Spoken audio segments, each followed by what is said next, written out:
ક્ષત્રિય રોહિત સમાજ કામરેજ આયોજિત બહુ પ્રતિભા સન્માન સમારોહમાં હું રીટા દાદાવાલા આપ સૌને વંદન કરું છું અને સૌ માતાઓને આજે વંદન કરું છું.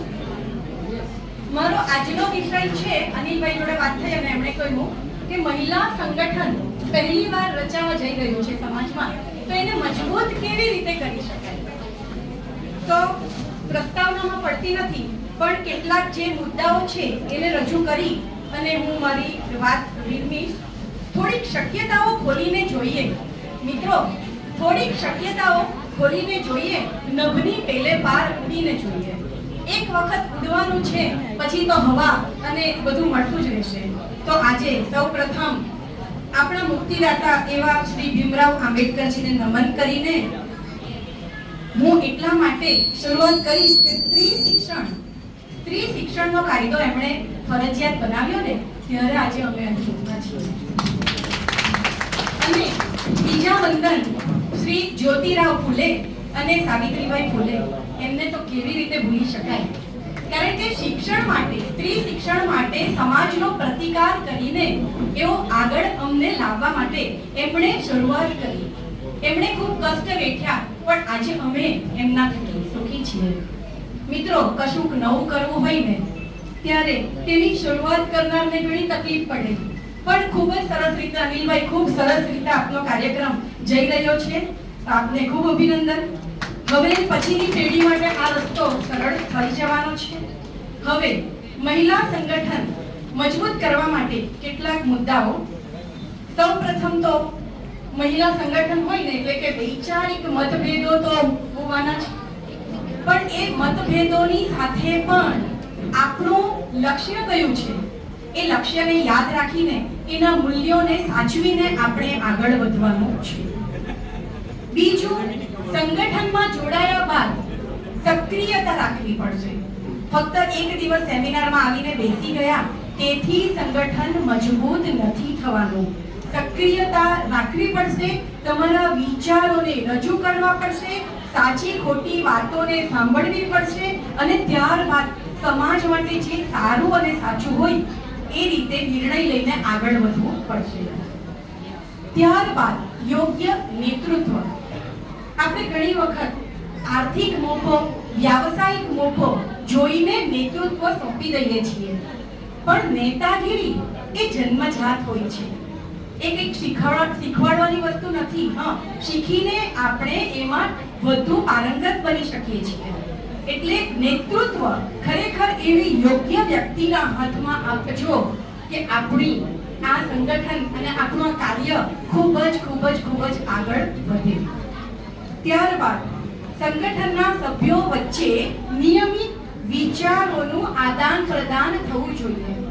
કોઈ પણ વસ્તુ, એમ કહેવાય ને કે તળાવમાં કે ખાબોચિયાનું પાણી પણ ક્યારેક ગંધ મારતું થઈ જાય છે, એમને એમ સ્થિર રહે છે ને, એટલે વિચારોનું આદાન પ્રદાન હંમેશા થતું રહેવું જોઈએ. અને કઈ વાતને હવે આપણે કઈ રીતે સામેલ કરવાની, કઈ વાત આજે એવી હતી કે એને આપણે બીજી વખત એને ઓમિટ કરવાની, આ બધી વસ્તુઓને વિચારીને વિચારોને આગળ આપણા રાખીશું તો આપણે સંગઠનને આગળ વધારી શકીશું.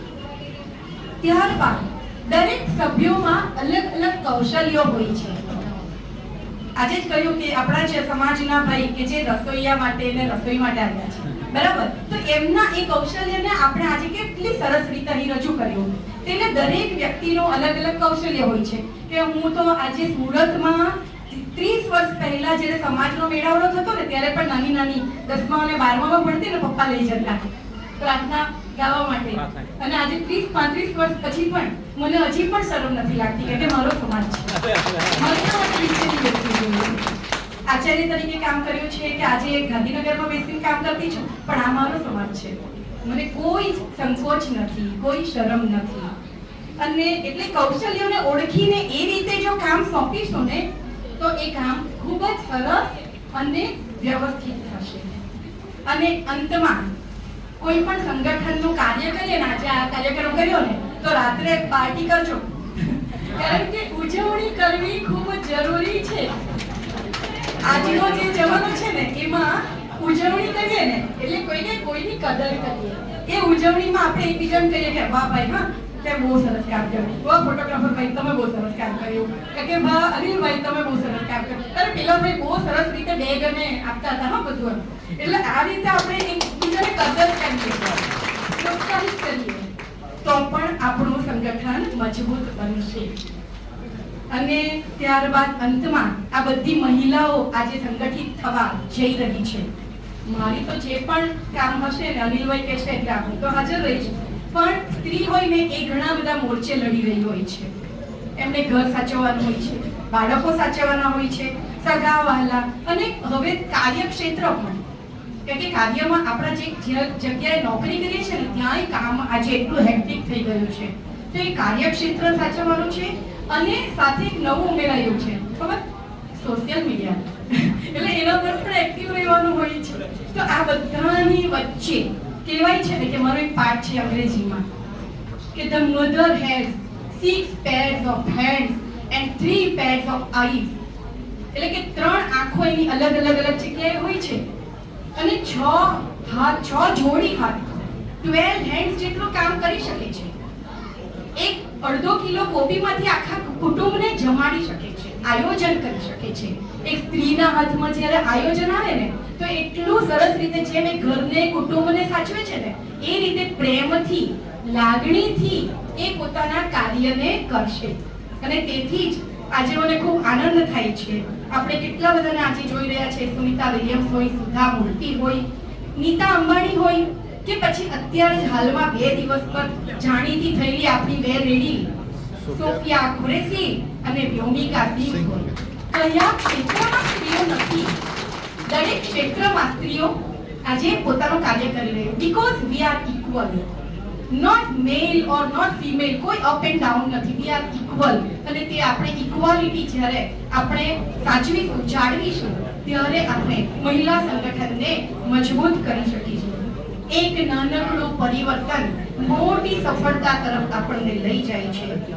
અને ત્યારે આ સફળતાની ગાથા ગાવાનો આજે અવસર આવ્યો છે, ત્યારે એક જ વાત કરીશ કે સંઘર્ષ भी उन्हीं को चुनता है जिनमें लड़ने की क्षमता होती है. તો કામરેજની આજે જે આ યુવા સંગઠન અને મહિલા સંગઠનની પેઢી, એમને એટલા માટે આજે આ કામ આવ્યું છે ઉપરથી કે તમે આ કરી શકો છો, યુ કેન ડુ.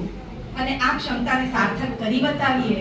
નાણામંત્રી હોય ને આપણા લક્ષ્મીજી હોય, કે વિદ્યામંત્રી આપણા સરસ્વતીજી હોય, કે યુદ્ધના મોરચે લડનાર દુર્ગા કે કાલી, દરેક સ્વરૂપને આજે આપણે વંદન કરીએ. અને એ વંદન સાથે આપ સૌને અભિનંદન આપીને હું મારું વક્તવ્ય પૂરું કરું છું. જય ભીમ, જય ભીમ, જય જય ગરવી ગુજરાત.